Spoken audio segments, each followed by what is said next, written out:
Hello, my name is Associate Professor Jen Martin, and I founded and lead the Science Communication Teaching Program at the University of Melbourne in Australia. And it's such a pleasure to be with you today and to have been invited to contribute to the 2022 International Conference on Science Communication and Literacy. So thank you so much for inviting me. And today I want to talk a little bit about why I believe that science isn't finished until it's communicated.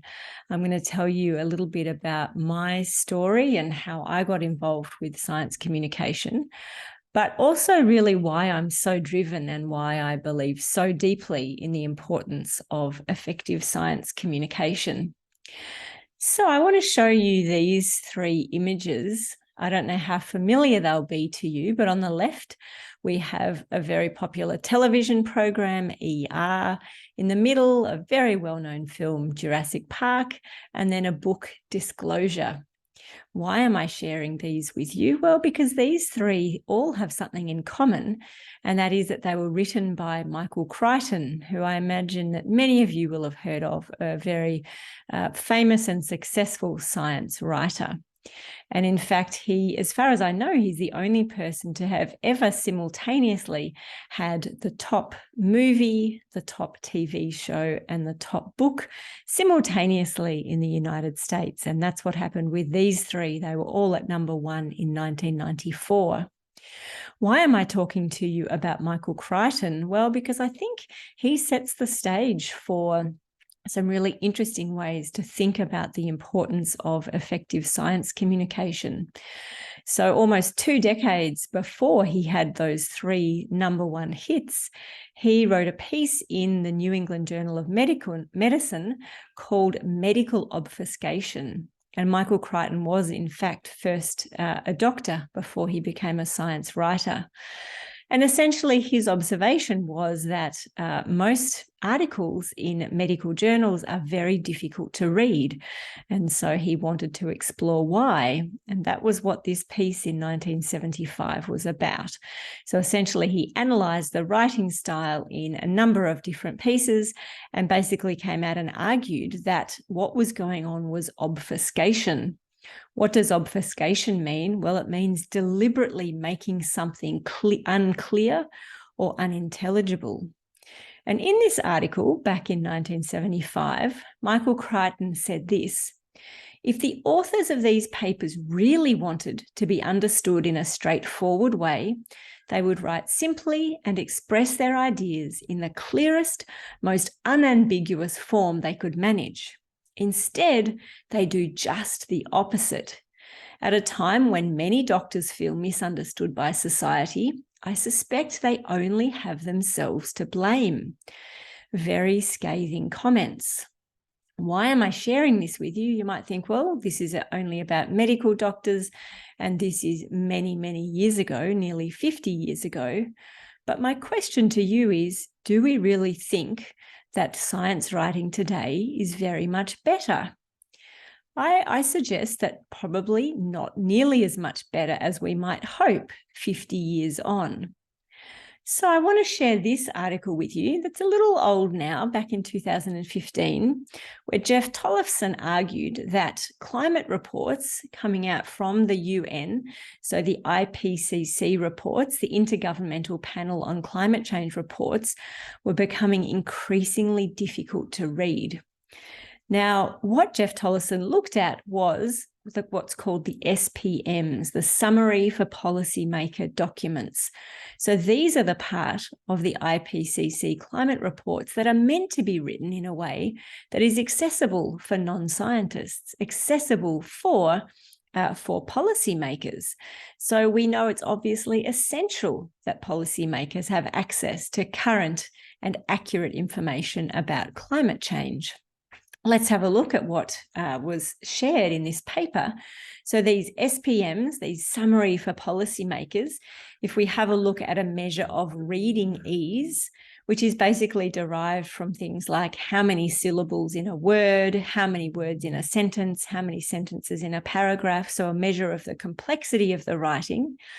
And if we have a look here, so scientific magazines score between 30 and 40, quality papers around 40 or 50, and tabloid newspapers higher. So the higher the score, the easier it is to read.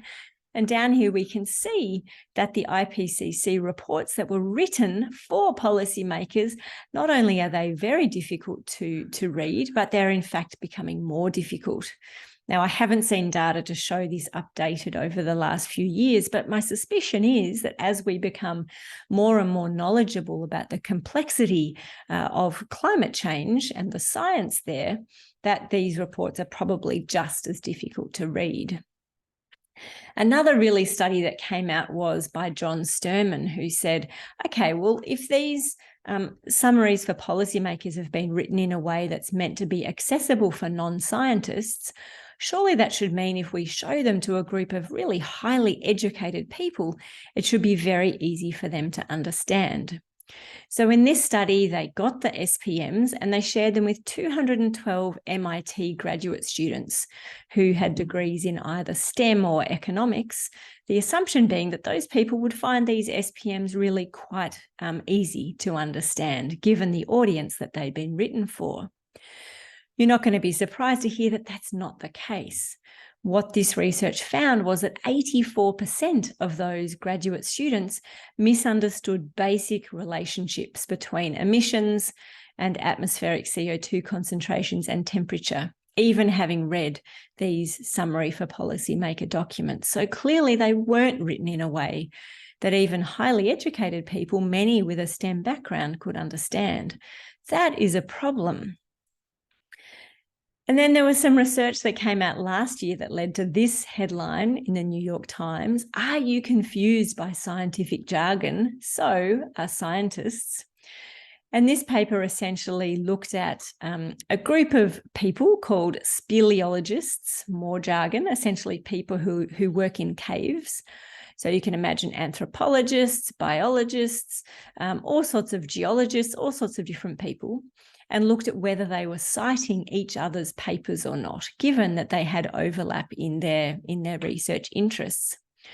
So they looked at 21,000 papers that were written by people who work in caves and are interested in caves, and they looked at how many of them were citing each other's work. And they found that jargon was really important. So if they looked at the most highly cited papers, none of them had jargon in the title. And if they looked at all of those highly cited papers, very, very few of them had even any jargon in their abstract. So scientists are citing each other's papers when there's not jargon.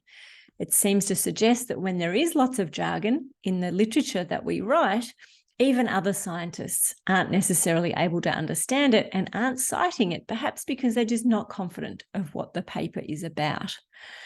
So I think when Michael Crichton was talking about nearly 50 years ago that we just seem to be writing in a way that deliberately obscures the facts and obscures the knowledge, perhaps that's still going on. Why is it going on? Is it about deliberately excluding people who haven't had the same education that we've had? Is it culture? Is it habit? Why is it that we write in ways that can often be really difficult for other people to understand?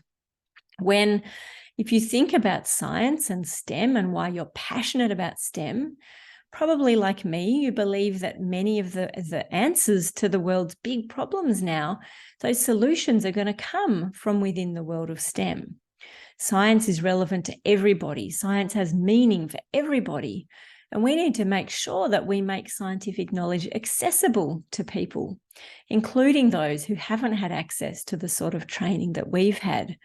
I feel so passionately about the fact that as scientists, we need to become more effective communicators.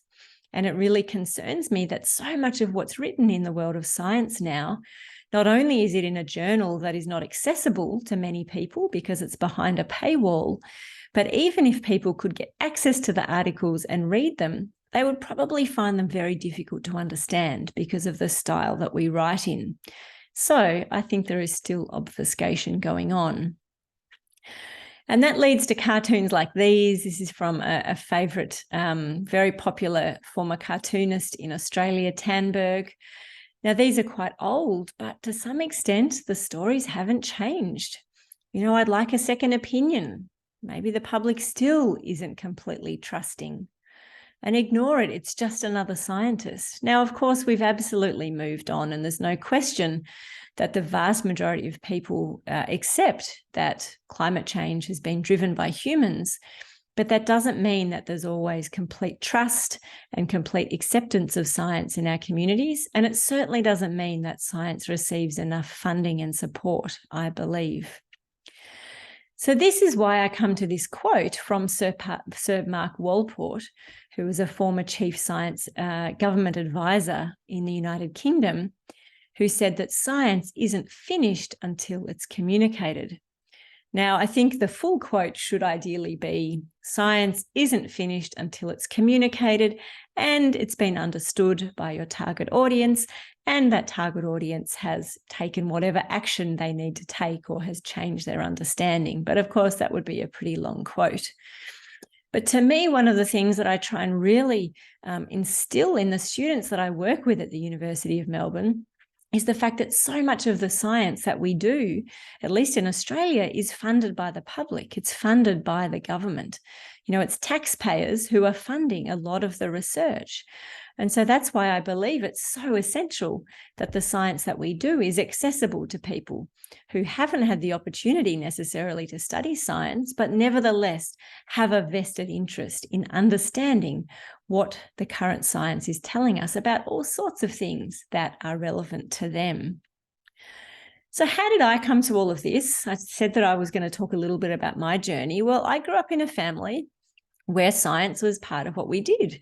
This is my dad, and he's holding, I don't know how well you can see, but he's holding a very, very little frog.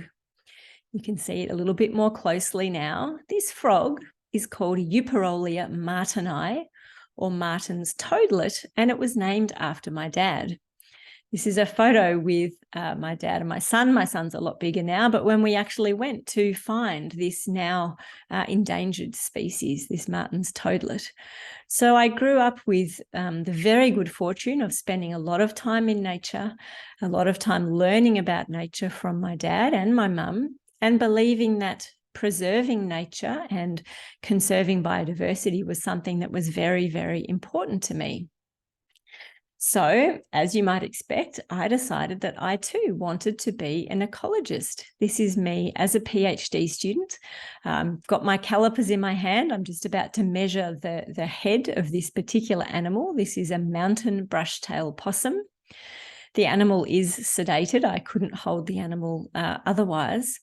And I spent many years studying the behavioural ecology of these animals, so trying to understand how their behaviour is influenced by the habitat that they live in.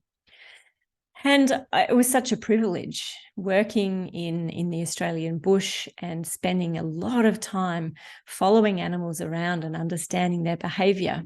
It was hard work. These animals are nocturnal, so I didn't get a lot of sleep, but I did absolutely love what I was doing. But towards the end of my PhD, I started to have real questions about the value of what I was doing. And that was because, I started doing this work because I believed so passionately that I wanted to help conserve nature and preserve these animals and the forest that they lived in. Yet what I was being told to do was to publish academic journals, go to academic conferences, build my academic track record. Yet I could see that what was going to actually be part of my goal of preserving nature involved me not talking to other scientists, but talking to farmers, land managers, the people who, the policymakers, the people who had the power to make decisions about these forests. And so I started to really wonder, well, why haven't I never been taught how to do this? Why has no one ever talked to me about effective science communication during all my years studying science? And that led me to think, well, actually, what I really think I want to be doing is to be helping other scientists to communicate their science more effectively. But of course, when you start speaking with many scientists about science communication, there's this perception that maybe people aren't very interested in science. Now, obviously, I think the public is not a very useful term. We know that the public is extremely diverse. There are lots of different people that are part of the public who all have different ideas about science. But I think this figure is a good one. This illustration is a good one because, it suggests that somehow what scientists are interested in and what non-scientists are interested in is very different. But I just don't think that's true. And in fact, we have very good research to show that your average person is in fact very interested in some aspects of science. So anytime a science student says to me, oh, I don't need to learn to communicate with non-scientists, they're not interested, my response is always, yes, they are. People absolutely are interested in science, and people should have access to accurate and engaging scientific knowledge. But of course, the next step that we're all so familiar with is this idea that then all we have to do is just share the facts. And this assumption that's been around for a long time, that if we just share the facts, people will listen, people will be interested, people will take on board the scientific knowledge. And of course, we know that that is not the case. We know that this method of just sharing information, this is not how effective science communication is done. There's so much more nuance involved in understanding our audiences and crafting our messages. And simply trying to just put facts out into the world has never been an effective way of communicating about science. So I guess I want to talk a little bit about what I've done then. And this quote really is something that has stayed with me and that I think about very often. I think it's an excellent thing to remember. Tim Radford was an amazing journalist with The Guardian for many years. And this is something that pays us all to think about, that we should never overestimate our audience's knowledge, but equally we should never underestimate their intelligence. So it's not as though when we communicate about our science with broad audiences, we're talking to people who are stupid, who don't have intelligence. Of course, that's not true. We're simply practicing or developing the skills to be able to communicate with people who haven't had the same training that we've had. So we can't assume that they're going to know the terms that we might use. If we're talking with other scientists, we can't assume that they have the background knowledge that we might have, but we can actually absolutely assume that they are intelligent people who quite likely are going to be very interested in what we are talking about. So this is something that I've really learned along the way. In terms of the sort of communicating that I do, one of the things that I've done for nearly 20 years now is talk every week on radio about science. Every week, I pick a topic that I think I can get a general audience interested in, and I share that story with 3 co-hosts in the studio. And every week we have really interesting conversations about science topics. And most weeks I have people ring up the studio wanting to find out more because they do realize that science is very relevant. Something I do a lot of is talking to school groups. I absolutely love to have the opportunity to interact with kids at school and help them to think about how science is relevant to them. I've had the opportunity to work with many people in Australia who just want to have someone explain some science to them. This is Judith Lucy. She's a very famous comedian in Australia. This was part of her a podcast that she was recording, and she just wanted someone who could explain in accessible, simple terms a whole lot of science that she was asking questions about. I've had the opportunity to write many different pieces of science for different science audiences. Some pieces have been read very widely, like a piece that ended up in the Best Australian Science Writing Anthology in 2020. I've been invited to write about all sorts of science and to help scientists explain their science. So this was a piece that we wrote just before the mRNA vaccines became accessible and available in Australia, people wondering and worrying and not understanding how mRNA vaccines work. And for me, working with 2 mRNA biologists to explain really clearly why these vaccines were safe was a really useful thing to be able to do to help explain that science simply. I've done lots of other writing, and some of that writing is now in a book that is just about to come out, just to help people understand that we can understand ourselves better if we take the time to understand what research has been done and what that research has found out. One of the other really fun things that I've done was being part of a very big commercial TV show for kids and talking about some particular science that was relevant to kids at those times. So I spent a lot of my time speaking about science, writing about science, and of course, helping other scientists to do that as well. And that's what we do in our teaching program. So this is my team at the University of Melbourne. We all come from different scientific backgrounds. So obviously I'm a biologist. In this picture, my colleague Catriona is an immunologist. Michael is an exercise scientist. Graham is a physicist, and Lyndon is a climate scientist. And together we teach students across all disciplines in science at the University of Melbourne how to communicate their science more effectively and how to engage audiences in science. And I absolutely love my job. I founded this teaching program about 12 years ago now, built it up slowly, and I feel so fortunate to have a job doing work that I really believe in and making sure that every science student who studies at the University of Melbourne comes out with some understanding and skills around how to communicate more effectively. One of the things that our team does is we have a podcast so that we can make accessible more information. So students who don't get to study with us, people all around Australia and overseas, can get access to very straightforward and accessible and free advice on how to communicate more effectively. This is our podcast, Let's Talk SciComm, and it's been listened to by people all over the world. And we get a lot of feedback saying, oh, it's just great to have some advice on how to communicate science more effectively. So a few key things that I've learned along the way then, some of the essentials, I believe, of effective science communication. The first one is, I think that every time we communicate science, we need to convince our audience that we are worth listening to and that we deserve their time and attention.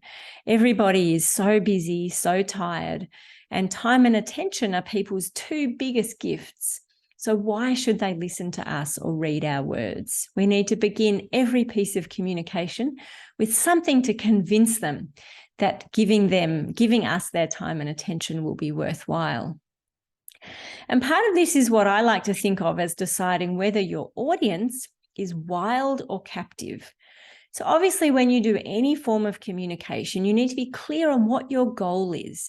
What are you trying to achieve? What is the outcome that you're trying to reach? And once you're clear on your goal, then of course you need to think about the audience that you need to communicate with. The way I think about it is that some audiences are what we call a captive audience. By that, I mean an audience that has to have access to the information that you're sharing. They're going to read your work. They're going to listen to you. They need that information. And often when we're communicating with those audiences, people tend to spend a little bit less time thinking about how they communicate it. And so we find with students who've gone through school and university, they're used to communicating with audiences who are captive, who have to read their work. But when we start entering into the world of science communication more broadly, what we often find is that we're communicating with a wild audience. By that, I mean an audience who doesn't have to listen to us. They can choose to just walk past or not watch whatever it is they're watching or not read our words. And so we have to recognize then that the way we communicate is incredibly important. So always think about, what are you trying to achieve? Who is the audience that you want to have a connection with and influence? And work out, if they are a wild audience, make sure you really concentrate on your communication. Of course, I think we should always try and communicate as clearly and effectively as we can. The next thing I've learned is to really think about how the topic that I want to talk about or write about, to think about how that is relevant to my audience. Why is it that they need this information, or how is it that I'm going to get them interested in this information? That's something that I need to think very, very carefully about, because we need to make sure our audiences care about the science. So we need to be clear on how we're going to make this valuable to them. So it's not just about knowing our audience, which is something we hear all the time in science communication training. It's also about respecting that audience and making sure we are giving them something of value. So again, honoring their time and attention. The next thing I like to think about is, what am I hoping for the outcome from this piece of communication? When somebody has listened to me or read my words, what do I want them to understand that's different? Or what do I want them to think new? What do I want them to do? Do I want them to change something?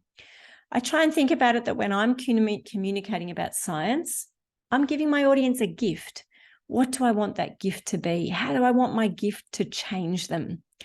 And all of these questions are things that we really need to think about, and to recognize that when we're doing the communicating, although we might think that the focus is on us, actually, we're not that important. It's the audience that matters. And we need to think very carefully about how we're going to connect with that audience. So what that means is then that we need to think very carefully about our key messages and how we craft those key messages for this audience. So you might be talking about a particular type of science, and you might be talking about it with very different audiences. And of course, you're going to be crafting that for very different audiences. And your message might take on quite a different tone depending on who you're communicating it with and what's going to be of value for them in this message. And of course, language is so important. And this goes back to my example of Michael Crichton at the beginning, him identifying that there was so much inaccessible language in the writing that he was looking at. And I think language is such an easy way for us to be more inclusive when we're communicating about science. So we all need to think really carefully about the words that we use when we share our science, and make sure those words are going to be as simple as possible. There is no benefit to using technical language and jargon that is going to exclude an audience. Similarly, we need to think really carefully about the context that we provide. Nobody wants to feel alienated in the audience, as though they're somehow not smart enough to understand what it is that a scientist is talking about. Equally, we don't want to be condescending and explain very, very simple things to an audience that already knows that. So we need to know our audience and respect their knowledge, and try and communicate an appropriate amount of context in that suits this particular audience. Of course, if we have a mixed audience, it becomes more difficult, but we need to think about how to include our audience and get our information across as clearly as we possibly can. Language and context really matter. And one of my favorite questions that I love to ask my students is, what can you leave out? As scientists, we love the detail. We're deeply invested in understanding the small details. But it may be that for a particular audience, those details aren't important, and we lose our audiences by including details that simply aren't relevant. And of course, advice that I think all scientists have been given is the idea of telling a story. And I think it's very good advice. I don't have time to go into it here, but there is very good neuroscience evidence to show that our brains really are hardwired for stories. We're not that interested in hearing fact after fact after fact. We're very interested in stories. And most stories revolve around problems and solutions. Think about a book that you love, think about a movie that you love. Almost always there's a problem and somebody trying to find a solution. And science lends itself beautifully to storytelling. And remember, we're making sure our audience understands why this matters to them. So these are some of the questions that I've thought about a lot over the years, and I continue to ask myself every time I undertake any sort of communicating, both in the teaching that I do at university, but also anytime I'm communicating science to any particular audience. So I have a little story for you to finish with, and this is a story that was shared with me a number of years ago. So let's look at this lovely picnic scene. It's a lovely day by the river in Paris. The sun is shining. Everybody is having a really nice, restful time.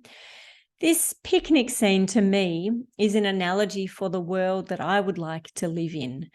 In this world, science is valued, science is funded, people have access to accurate, accessible scientific information.